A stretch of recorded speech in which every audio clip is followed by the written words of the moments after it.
13h sur Aloula et c'est le journal à la une. Les Français aux urnes ce dimanche pour départager les candidats finalistes. Une course très serrée, bien que le président sortant Emmanuel Macron soit le favori des sondages.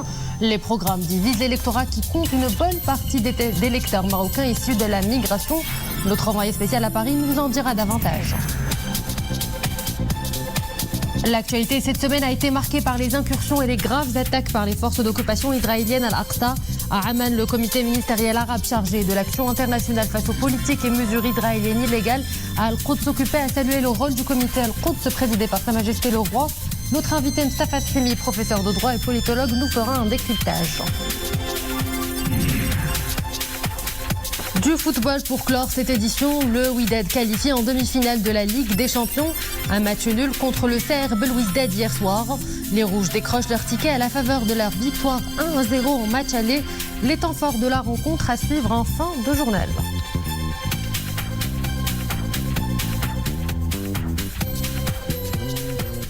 Bonjour, avant de développer ces titres, le rappel du communiqué du cabinet royal.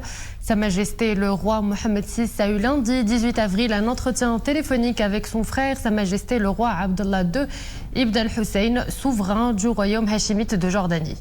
Cet appel téléphonique a été l'occasion pour Sa Majesté le roi de s'assurer de l'état de santé du souverain jordanien après l'opération chirurgicale réussie qu'il a subie récemment.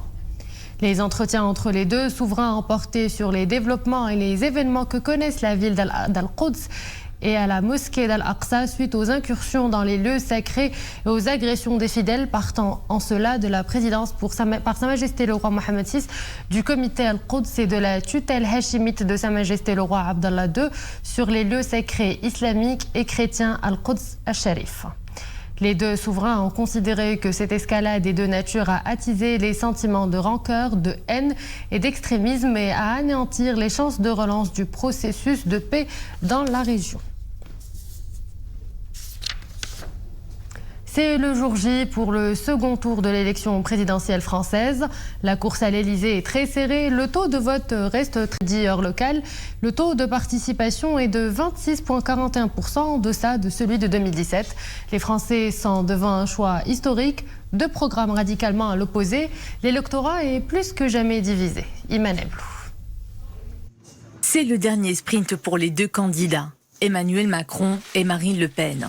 Seulement 10% d'écart selon les sondages. Une course serrée. Le premier est favori pour un deuxième mandat, mais jamais l'extrême droite n'a paru si proche des portes du pouvoir. Alors pour moi, il y avait deux options. C'était ou survivre en Europe avec Macron, ou vivre avec Marine Le Pen en France. Donc le choix était clair et net pour moi. Une réélection d'Emmanuel Macron, 44 ans, représenterait la continuité, même si le président candidat a promis de se renouveler en profondeur. Une partie des Français a fait le choix du vote utile, c'est-à-dire pour le candidat centriste. Monsieur Macron est le favori, donc les sondages le donnent comme favori. Il peut y avoir une surprise. Beaucoup de gens vont faire le vote utile, à mon avis. C'est-à-dire qu'ils vont faire barrage au Rassemblement national.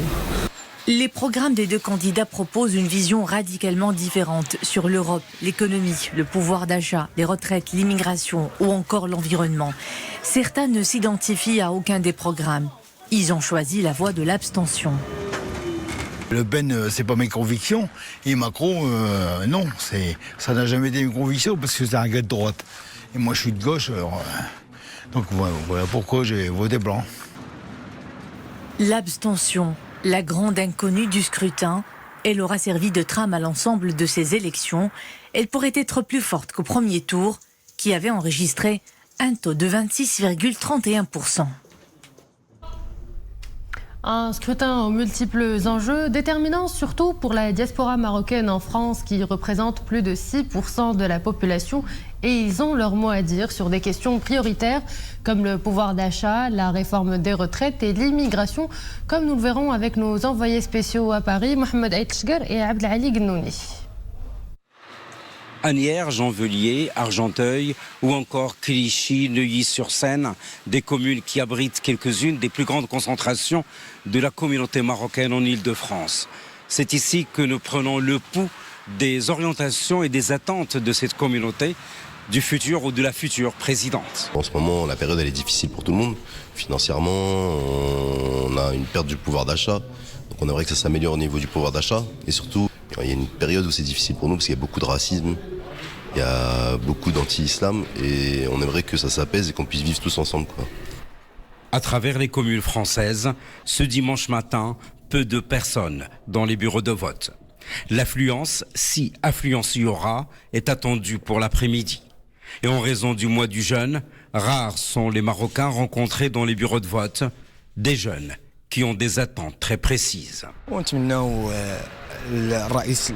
Je souhaite que le candidat élu s'attelle à l'augmentation du salaire minimum et à la baisse des impôts. Moi, je voudrais un petit peu qu'ils baissent les impôts, beaucoup de travail pour l'ensemble des Français, pour les jeunes aussi qui n'ont pas de travail, et comment ça s'appelle, et un peu augmentation de salaire. À midi, le taux de participation était de 26,41%, près de 2 points de moins qu'il y a 5 ans.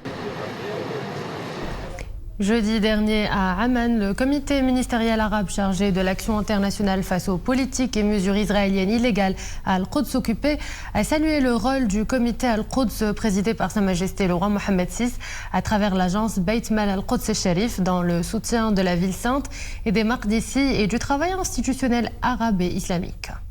Sa Majesté le roi Mohammed VI s'est également entretenu cette semaine avec Sa Majesté le roi Abdallah II ibn al-Hussein au sujet des escalades que connaissent la ville d'Al-Quds et la mosquée Al-Aqsa.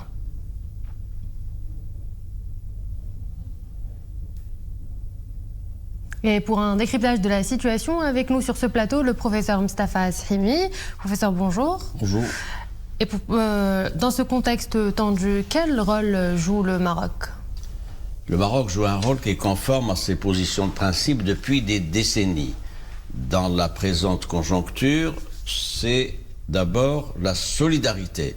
Solidarité à l'endroit de la cause palestinienne et particulièrement pour ce qui se passe aujourd'hui donc à Quds Sharif avec toutes les provocations qu'il y a eu et le Maroc a même parlé d'une agression flagrante.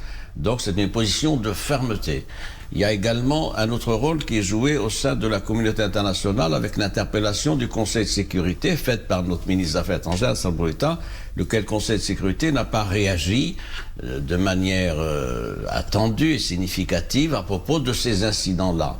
Enfin, il y a une position unitaire, c'est-à-dire que le Maroc a toujours appelé à resserrer les rangs entre les pays arabes pour faire face à cette situation qui doit faire prévaloir les principes posés consensuels, le respect des frontières de 1967, 2 États, le Quds Sharif comme capitale de l'État palestinien, et puis une politique de dialogue et de négociation devant aboutir à un règlement de cette question qui est posée depuis plus d'un demi-siècle.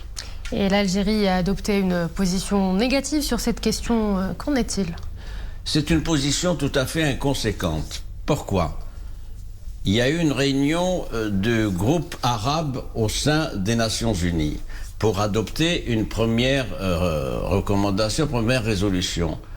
Le texte est consensuel, c'est-à-dire il n'y a pas de vote, on se prononce par consensus. L'Algérie, sur ce plan-là, s'est opposée à ce texte-là parce qu'elle ne voulait pas que ce texte de référence puisse signaler et mettre en exergue le rôle joué par Sa Majesté le Roi comme président du comité Al-Quds et le rôle du Maroc au profit de la cause palestinienne. C'est tout à fait irresponsable et j'allais dire pitoyable. C'est-à-dire voilà une diplomatie qui en est là.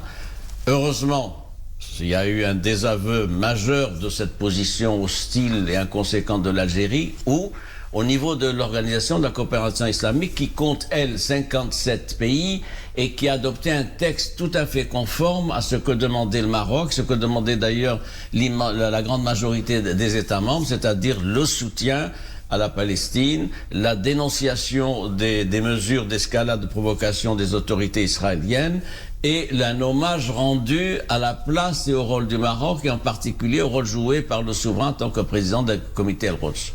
Autre fait marquant de la semaine qui s'achève, Le Conseil de sécurité de l'ONU a tenu mercredi dernier à New York sa réunion semestrielle de consultation à huis clos sur la question du Sahara marocain, avec la participation de l'envoyé personnel du secrétaire général de l'ONU pour le Sahara, Staffan de Mistura, et du représentant personnel du secrétaire général du chef de la MINURSO. Ces consultations interviennent dans un contexte marqué par un soutien grandissant à la marocanité du Sahara, à la légitimité du droit du royaume sur ses provinces du Sud et au plan d'autonomie comme seule et unique solution à ce différend régional. La réunion intervient aussi à un moment où l'initiative marocaine d'autonomie continue de récolter l'appui fort et agissant des États membres des Nations Unies, dont une grande partie soutiennent le plan d'autonomie. Et cette semaine, professeur, a été aussi marquée par une réunion à huis clos du Conseil de sécurité, donc on le disait. Quels acquis pour le Maroc ? Je vais commencer par faire le rapprochement à propos de la position diplomatique d'Algérie.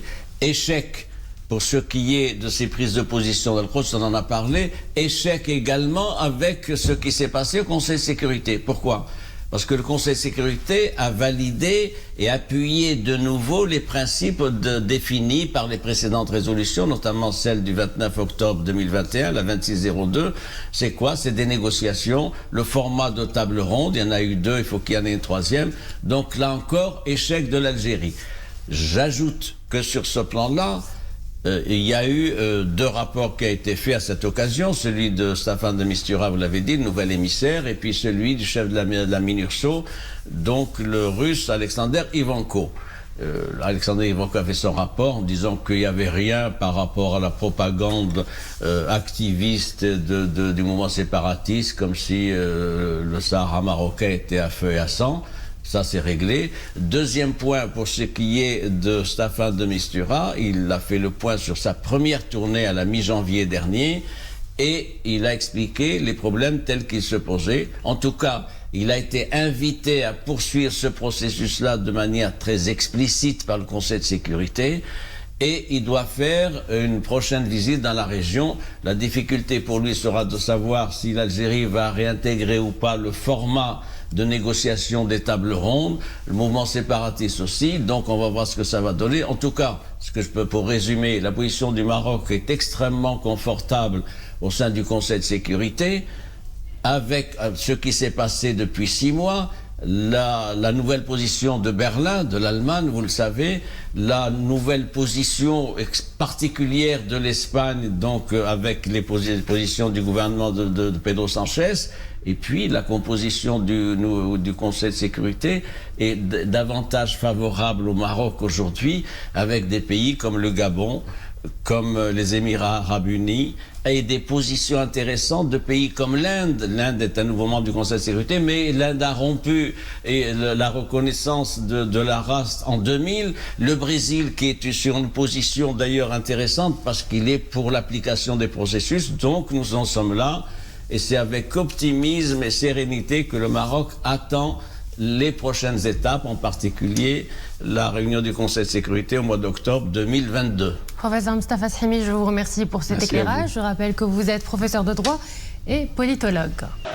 Et voilà, c'est la fin de cette édition. Merci à vous de l'avoir suivi. Excellente suite des programmes sur Al-Oula.